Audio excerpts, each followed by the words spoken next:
Баршаңызға сәлем. Бүгін сіздермен осылай керемет палау дайындайтын боламыз. Бұл баршасы дайындайтын классикалық рецепт. Бұл бірақ необычный күріштен жасалады. Лазер деген күріш, байқап қарасаңыздар көрініп тұр. Бізге палауға керек болады туралған сәбіз, туралған ет, пияз және май, күріш, дәмдеуіштер. Күріштің бізде лазер деген түрі.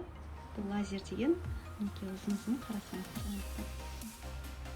Өте дәмді осындай түрі.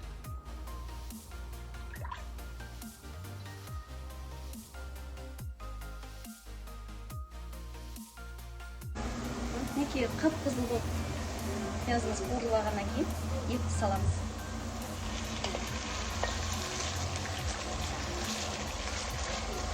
Қуырылып жатқан кезде үстіне тұз және дәмдеуіштерімізді саламыз. Сізде дәмдеуіштер өзіңіздің қалауыңызға байланысты. Менде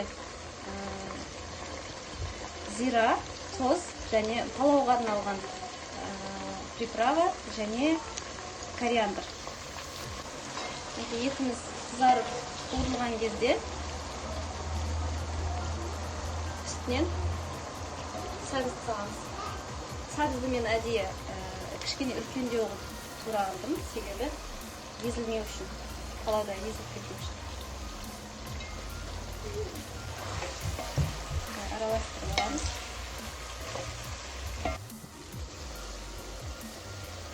Кішкене қайнап қуырылғаннан кейін үстіне су қосамыз. Су ет батып тұратындай бір қайнатып алсақ болды.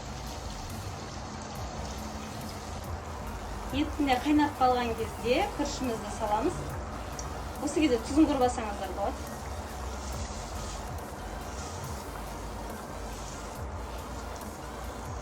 Жайып шығамыз жан жаққа.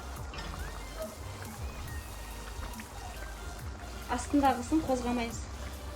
Күріш бетінде тұру керек. Мінекей күрішті салып болдық. Енді бетін жауып, орташа отта суы тартылғанша қайнатамыз. Мінекей мынандай болып суы тартылды. Енді күріштердің барлығын ортасына жинаймыз.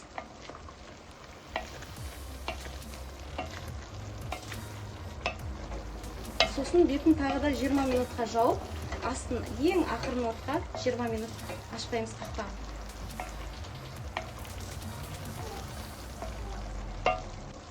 Ортасын 4 жерден тестік, енді ақырын отқа қойып 20 минут қайнатамыз. Каналыма тіркеліп, лайк басуды ұмытпаңыздар. Назарларыңызға рахмет.